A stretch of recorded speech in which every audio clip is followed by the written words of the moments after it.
A very good morning students. So today we are going to start our lecture number 3. बहुत ही थोड़ी बहुत speed से जाएगा ये चैप्टर क्योंकि थियोरेटिकल है और बहुत ही इजी है. लास्ट टाइम आप लोगों ने देखा होगा हम लोगों ने दो इम्पॉर्टेंट कंसेप्ट किए. Relation between the atom radius of the atom and edge length, और उन तीनों के simple cubic unit cell, then face centred unit cell and body centred unit cell के लिए हम लोगों ने रिलेशन निकाले एटम की एज लेंथ और रेडियस के बारे में. उससे पहले before that we did a very much important table for the MCQ that is based on the cell parameters alpha beta gamma and LBH, length breadth and height ABC. तो बहुत ही important वो lecture था. आज का lecture उससे भी थोड़ा बहुत इम्पॉर्टेंट होने वाला है क्योंकि सबसे पहले आज हम लोग देखेंगे packing fraction and packing efficiency. वो क्या होता है उसे समझेंगे. देन रिलेशन निकालेंगे, मतलब कोई भी एक पर्टिकुलर सेल है तो उसकी पैकिंग एफिशिएंसी कितनी होती है उसे हम लोग निकालेंगे. फिर मैं आप लोगों को लेके जाऊंगा how we can arrange all the constituent particle in particular atom. Okay, कैसे अरेंजमेंट पॉसिबल है 1D 2D एंड 3D के अंदर, हमारे सिलेबस के अंदर कैसे एटम्स जो है वो अरेंज होते हैं. और उसके साथ साथ मैं आप लोगों को बताऊंगा व्हाट इज़ कोऑर्डिनेशन नंबर. लेकिन उससे पहले हम लोग स्टार्ट करते हैं पैकिंग फ्रैक्शन और पैकिंग एफिशिएंसी. अब सिंपल आप लोगों को एक एग्जांपल दूं तो व्हाट इज़ पैकिंग एफिशिएंसी. तो सपोज़ करो कि आप लोगों के पास एक बॉक्स है, स्क्वायर बॉक्स. उसके अंदर आप लोगों को ऐसा बोला गया कि आप लोग इसके अंदर जितने भी बॉल्स भर सकते हो उतने भरो, जितने बॉल भर सकते हो उतने भरो. और वो बॉल्स की वजह से जो वॉल्यूम ऑक्यूपाइड होगा वो हो जाएगा पैकिंग एफिशिएंसी. तो बहुत ही सिंपल कंसेप्ट है. पैकिंग एफिशिएंसी जो 100 के ऊपर निकलती है और पैकिंग फ्रैक्शन जो है वो 1 के ऊपर निकलता है. ओके, तो ये बात हमें याद रखनी है. फॉर्मूला मैं आप लोगों को लिखवाऊंगा कैसे कैलकुलेट करना है. बहुत ही सिंपल है, बहुत सिंपल. और जितना वॉल्यूम बॉल्स ऑक्यूपाइड कर लेंगे वो कैलकुलेट करेंगे तो ऑटोमेटिकली हमें वहाँ से क्या मिल जाएगा, फ्री स्पेस. फ्री स्पेस को हम लोग क्या नाम देते हैं, वहाँ पे वॉइड्स नाम देते हैं. ओके, तो 50% अगर बॉक्स भर गया बॉल से तो 50% बाकी रहा तो वो कहाँ पे चला जाएगा, वॉइड्स में, क्योंकि एटम्स आर स्फेरिकल.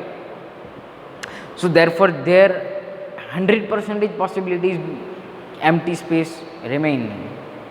ओके, तो सबसे पहले हम लोग स्टार्ट करेंगे पैकिंग एफिशिएंसी. पैकिंग एफिशिएंसी और PF लिखो, पैकिंग फ्रैक्शन भी हम लोग इसे बोल सकते हैं. तो सबसे पहले हमारे पास क्या चाहिए, मैंने आप लोगों को बॉक्स का एग्जांपल दिया. तो सबसे पहले हमारे पास चाहिए एक बॉक्स और उसका वॉल्यूम. हमारे पास बॉक्स का मतलब है यूनिट सेल. ओके, तो यहाँ पे मैं सबसे पहले लिखूँगा पैकिंग फ्रैक्शन का फॉर्मूला, पैकिंग फ्रैक्शन, और उसके ऊपर से हम लोग निकाल सकते हैं क्या, पैकिंग एफिशिएंसी. तो नीचे सबसे पहले हमें क्या चाहिए, सबसे पहले हमें चाहिए वॉल्यूम. तो वॉल्यूम ऑफ यूनिट सेल कितना भाई बॉक्स का वॉल्यूम है. और फिर उसके अंदर आप लोग कितने एटम्स जो है वो भर पाते हो वो कहाँ पे लिखेंगे, न्यूमरेटर में ऊपर लिखेंगे. तो वहाँ पे क्या आ जाएगा, वॉल्यूम ऑक्यूपाइड बाय एटम्स. बस सिंपल फॉर्मूला. और इसी फॉर्मूला को मल्टीप्लाइड बाय 100 करो तो ये हमें क्या मिल जाएगा, PE, packing efficiency. Packing efficiency मिल गया, डन. तो 3 हम लोग सेल के लिए पैकिंग एफिशिएंसी फाइंड करेंगे. 2 मैं आप लोगों को डिराइव करवाऊंगा और एक आप लोगों को घर से खुद से ट्राई करना है. डन. इजी मेथड से हम लोग सीख लेंगे कि भाई कैसे ये निकलता है. चलो तो स्टार्ट करते हैं. सबसे पहले हम लोग लेंगे सिंपल क्यूबिक यूनिट सेल. सबसे पहला कौन आएगा यहाँ पे, simple cubic unit cell. Simple cubic unit cell. तो सबसे पहले हम लोग सेल ड्रॉ कर लेते हैं। अब ये तो आप लोगों की प्रैक्टिस हो गई होगी सेल कैसे ड्रॉ किया जाता है। अब सिंपल क्यूबिक यूनिट सेल है तो total 8 atoms are arranged at the corners. तो ये मैंने आप लोगों को 8 एटम्स दिखा दिए। अब सबसे पहले हम लोग क्या करते हैं, एज लेंथ उसको सपोज करते हैं ए होगा। सेकंड हमारे पास आती है वॉल्यूम ऑफ यूनिट सेल। क्या होगा, वॉल्यूम कैसे फाइंड करेंगे, ए इंटू ए मतलब A cube. LBH unit cell का वॉल्यूम, क्यूब का वॉल्यूम कैसे फाइंड करते हैं, LBH से length multiplied by breadth multiplied by height. तो ए क्यूब मिला, दिस इज अवर ए। ये ए हो गया volume of A unit cell. तो डिनोमिनेटर तो मिल गया, अब हमें फाइंड करना है नंबरेटर। अब सिंपल यूनिट सेल के लिए हम लोगों ने लास्ट टाइम रिलेशन जो है वो डिराइव किया था। क्या किया था वहाँ पे, तो A is equal to 2R। ये हम लोगों ने डिराइव किया हुआ है ये relation, A is equal to 2R। अब एटम जो है वो स्फीयरिकल शेप में होता है, तो उसका वॉल्यूम भी हमें फाइंड करना पड़ेगा। तो वॉल्यूम ऑफ एटम, क्योंकि वो नंबरेटर में चाहिए, तो क्या होता है 4/3 πr क्यूब। मैथमेटिक्स ही करना है अब मैथमेटिक्स ही है। Done, okay. तो सबसे पहले हम लोग क्या फाइंड करेंगे, पैकिंग फ्रैक्शन, और इसको मल्टीप्लाई कर देंगे 100 से। ऊपर क्या आता है, volume occupied by atoms divided by volume of unit cell. कितना है, हाँ। अब सिंपल यूनिट सेल में रैंक कितना होता है, रैंक इज़ 1। तो 1 multiplied by 4/3 πr cube divided by A cube. तो 4πr क्यूब, अब ए की वैल्यू यहाँ पे रख दो तो 2r क्यूब। यहाँ से क्या मिलेगा 4πr क्यूब डिवाइडेड बाय ये 8 3 इंटू 8 इंटू आर क्यूब।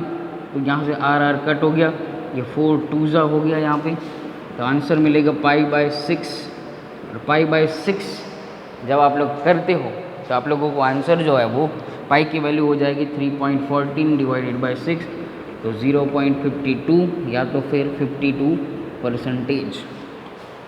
बहुत ही सिंपल आप लोगों को मैंने ये एक्सप्लेन किया। 52% यहाँ पे मिलेंगे। डन।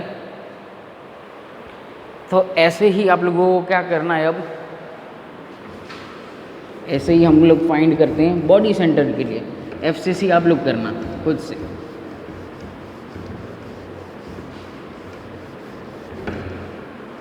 चलो मिटा ही देता हूँ इसको पूरा मैं, दूसरी बार सेल जो है वो ड्रॉ कर लेंगे। चलो सेकंड हम लोग यहाँ पे करते हैं बॉडी सेंटर्ड। बॉडी सेंटर्ड के लिए फाइंड करना है हमें, सेल ड्रॉ कर रहा हूँ मैं।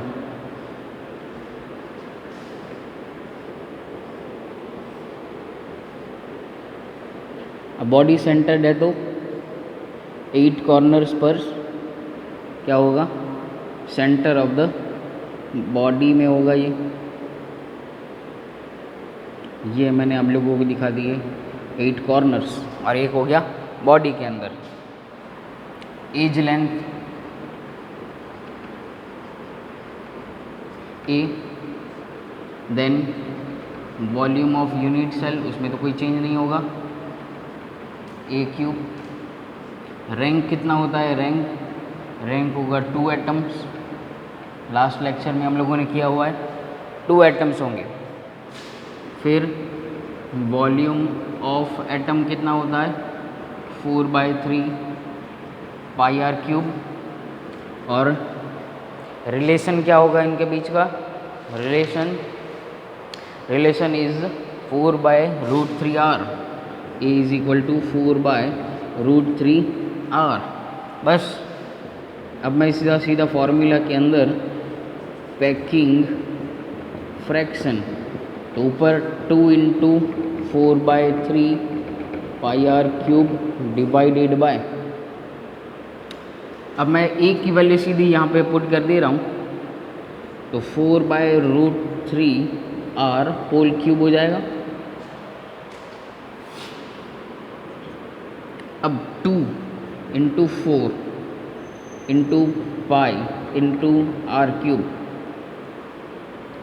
और यहाँ से √3 का क्यूब, तो वो ऊपर लिख दूँ मैं, √3 3 बार, मेरे पास कैलकुलेटर नहीं है, और यहाँ पे 4 का क्यूब 3 बार एंड r³, तो ईजी हो जाएगा, r³ कैंसिल, r³ कैंसिल हो जाएगा, और ये 4/3 है तो यहाँ पे 3 भी आ जाएगा, तो 3 √3 इंटू √3 इज इक्वल टू 3 होता है। ये 1 4 कैंसिल हो गया, यहाँ से 2 2 ज़ा 4 हो गया यहाँ पे, तो π√3 डिवाइडेड बाय 8। तो ये वैल्यू आप लोग जब पुट करोगे तब आप लोगों को जो वैल्यू मिलती है वो मिलती है आप लोगों को 0.64 या तो फिर 64%। अब 64% वॉल्यूम जो एटम्स ने ऑक्यूपाई कर लिया, तो वॉइड्स का परसेंटेज वॉइड्स कितने मिलेंगे, 100 - 64 मतलब 36% यहाँ से आप लोगों को मिलेंगे। 0.68 मिल रहा है, ओके सॉरी, यहाँ पे 0.68 मिलेगा, तो ये हो जाएगा 32%। डन। तो ऐसे ही जब आप लोग FCC के लिए कैलकुलेट करोगी, FCC के लिए, तो आप लोगों को वो आंसर मिलता है 74%, और परसेंटेज वॉइड्स कितने मिलेंगे, परसेंटेज वॉइड्स मिलेंगे 26%। ओके, तो this is the very important हो गया, ये 3 मार्क्स का क्वेश्चन आप लोगों को पूछा जाता है। Explain packing efficiency of face centred cubic cell and derived percentage. तो ऐसे करके आप लोगों को ये फॉर्मूला या ऐसे क्वेश्चंस जो हैं वो पूछे जाते हैं। डन। अब हम लोग जाते हैं coordination number and packing efficiency, packing of constituent particle के ऊपर। बहुत ही इजी कंसेप्ट है, अगर ये समझ में आ गया तो पूरा chapter easy. Coordination number and packing of CP constituent particle. सबसे पहले कोऑर्डिनेशन नंबर क्या होता है, coordination number is equal to the number of nearest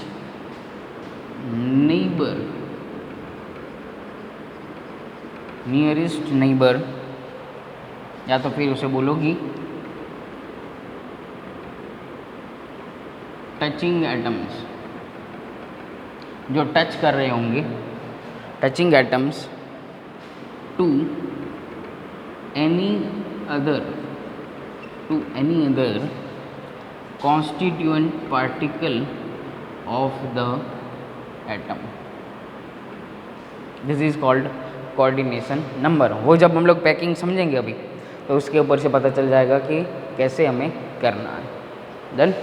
और अब ये आप लोगों को साथ टेक्स्ट बुक भी साथ में रखो, क्योंकि ये थोड़े बहुत डायग्राम जो है वो 2D के अंदर पॉसिबल नहीं है। टेक्स्ट बुक वालों ने अच्छी तरह प्रिंटेड बहुत ही अच्छी तरह दिए गए हैं।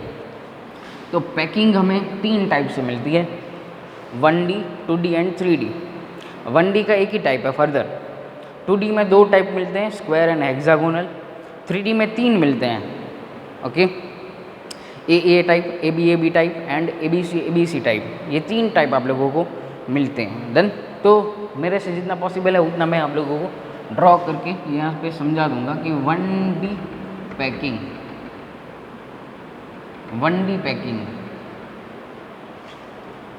कैसे होती है? तो सिंपल, वन डायमेंशन में अरेंज करना है एटम्स को, ऐसे अरेंज करते जाओ और कहाँ पे लेके जाओगे? ये यहाँ पे इनफाइनाइट होगा और यहाँ पे भी इनफाइनाइट होगा। कोऑर्डिनेशन नंबर कितना होगा? ये एटम को पकड़ो, दो नियरेस्ट एटम, कोऑर्डिनेशन नंबर कितना मिला? 2। बहुत सिंपल है। ओके, तो ये हो गया 1D पैकिंग। एटम्स को एक ही लाइन में, एक ही डायरेक्शन के अंदर, 1D का मतलब वन डायमेंशन, और वन डायमेंशन का मतलब एक ही एक्सिस के ऊपर यहाँ पे अरेंज करना है। Second is a 2D packing. 2D packing दो टाइप होते हैं इसके 2D पैकिंग में। Number 1 is a 2D square packing और सेकंड होता है 2D हेक्सागोनल पैकिंग। अब पहले 2D स्क्वायर को समझ लेते हैं। स्क्वायर में क्या करना है? 2D के अंदर एक लाइन के नीचे दूसरी line same to same arrange कर दो तो वो क्या हो जाएगा? 2D। देखो 5, ऊपर वाली लेयर के नीचे एज इट इज़ आप लोग क्या कर दो? सेम टू सेम लाइन जब अरेंज कर देते हो तो इसको क्या बोलेंगे हम लोग? Square packing. कोऑर्डिनेशन नंबर, अगर इस एटम को पकड़ूं तो यहाँ से एक एटम अटैच हो रहा है, यहाँ से एक, यहाँ से एक और यहाँ से एक, मतलब कोऑर्डिनेशन नंबर कितना हो गया यहाँ पे? 4। यहाँ पे देखो स्क्वायर भी बन रहा है। यहाँ पे अगर इन चारों के सेंटर को यहाँ पे अटैच कर दो तो स्क्वायर बनेगा, तो इसीलिए अब इसको नाम दिया गया 2D square packing. Okay, square packing यहाँ से हो जाती है। अब हेक्सागोनल पैकिंग को समझते हैं, और ये इम्पोर्टेंट है 3D को समझने के लिए भी। हाँ, हेक्सागोनल पैकिंग जो है वो 3D को समझने के लिए भी इम्पोर्टेंट होती है। इसका यूज़ करते हैं हम लोग 2D हेक्सागोनल पैकिंग। अब एक्स डायरेक्शन के अंदर एक अरेंजमेंट हो गया, स्क्वायर के अंदर क्या कर रहे थे? उसी के ही नीचे as it is Y direction में हम लोग करते थे, लेकिन यहाँ पे क्या करना है? बीच में अटैच करो, ऐसे करके बीच में, तो सिंपल हो गया। अब इस एटम को पकड़ो, 1 2 3 4 5 और 6 हो गए। तो ये देखो हेक्सागोनल बन रहा है यहाँ पे, दिस इज हेक्सागोनल। तो कोऑर्डिनेशन नंबर कितना हो गया? 6। बहुत ही ईजी है, इसको ही हम लोग क्या करेंगे? 3D के अंदर यूज़ करना है। बहुत ही ईजी, टेक्स्ट बुक में अच्छी तरह से फिगर ड्रॉ किया गया है।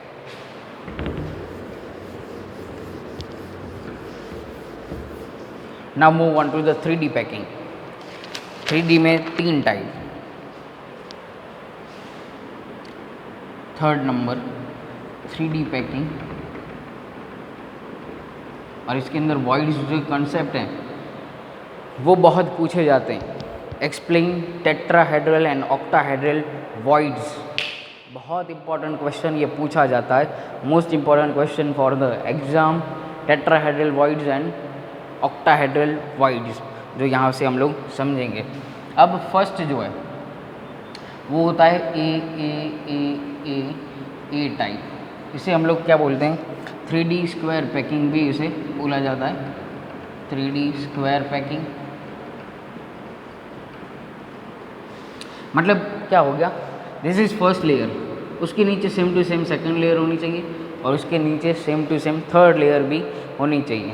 Okay, X Y Z direction में 3D है, 3 डायमेंशन के अंदर सेम टू सेम लेयर्स होनी चाहिए। ओके, चलो इसको समझ लेते हैं इसके साथ ही। तो अगर मैं एक्स डायरेक्शन के अंदर यहाँ पे ऐसे एटम्स जो हैं वो अरेंज करता हूँ, तो ये मेरा एक्स डायरेक्शन हो गया। अब मैं लेके जा रहा हूँ यहाँ पे वाई डायरेक्शन के अंदर, तो ये मेरा हो गया वाई डायरेक्शन। यहाँ पे एक और लेयर बना देता हूँ वाई डायरेक्शन में। अब जेड है, जेड कहाँ पे होगा? बाहर की तरफ। तो हम लोग क्या करते हैं? इसको ऐसे दिखाते हैं, अंदर छोटे छोटे वॉइड्स को, वॉइड्स नहीं, यहाँ पे एटम्स को ही रखना है। तो ऐसे कर देंगे तो this is 3D square packing यहाँ से हो जाएगा। अब कोऑर्डिनेशन नंबर कितना होगा 6। कैसे, इस एटम को पकड़ो 1 2 3 4, अब इसके ऊपर भी एक होगा और इसके नीचे भी एक होगा, तो हो गया 6। बहुत ही सिंपल कंसेप्ट है। This is a type 3D square packing.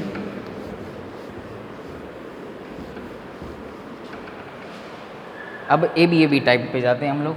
Second बहुत इंपॉर्टेंट है ये ए बी टाइप। यहाँ से हमें मिलता है ट्राइगोनल एंड टेट्रागोनल वॉइड्स यहाँ पे मिलते हैं। ओके, मतलब एक लेयर है उसके जैसा दूसरा लेयर नहीं होना चाहिए, मतलब उसके नीचे अरेंज करो लेकिन उसके जैसा नहीं होना चाहिए। तो ऐसे हम लोग फिगर ड्रॉ करते हैं, टेक्स्ट बुक में बहुत अच्छी तरह से दिया गया है इनके बीच में। अब देखो ये पैकिंग जो है वो किस टाइप की है, 2D हेक्सागोनल में भी हम लोगों ने क्या किया, सेम टाइप से ड्रॉ किया, लेकिन बी लेयर जो होगा 3D में एक्स एंड वाई हो गया, 3D कहाँ पे होगा, ऊपर होगा। मतलब फॉर एग्जांपल कि मैं ये आप लोगों को दूं और ऐसे अरेंज एटम्स जो है वो दूर दूर नहीं होते, पास में ही होते, लेकिन जब मैं यहाँ से देखता हूँ तो मुझे एक और एटम दिखता है जो सेम टू सेम इसके नीचे होता है। अगर ये 3 एटम के बीच में ये जो वॉइड मिलता है वो हो जाएगा ट्राइगोनल, और यहाँ से बीच में जो मुझे 4th एटम मैं यहाँ पे अरेंज करूँगा और फिर जो मुझे वॉइड मिलेगा उसे नाम देंगे हम लोग टेट्रागोनल। और ये 4 एटम की ऐसी जो अरेंजमेंट है वो ऊपर नीचे ऐसे करके अरेंज होती है। जैसे बोलते हैं हम लोग, क्या बोलते हैं इसे, हेक्सागोनल, 3D हेक्सागोनल पैकिंग भी कहा जाता है। 3D hexagonal packing. आप लोग गूगल में आप लोग क्या कर सकते हो, एनिमेशन देख सकते हो, तो एग्जैक्टली पता चल जाएगा कि कैसे अरेंजमेंट होती है। यहाँ पे 2D है तो that is not possible to draw. Okay,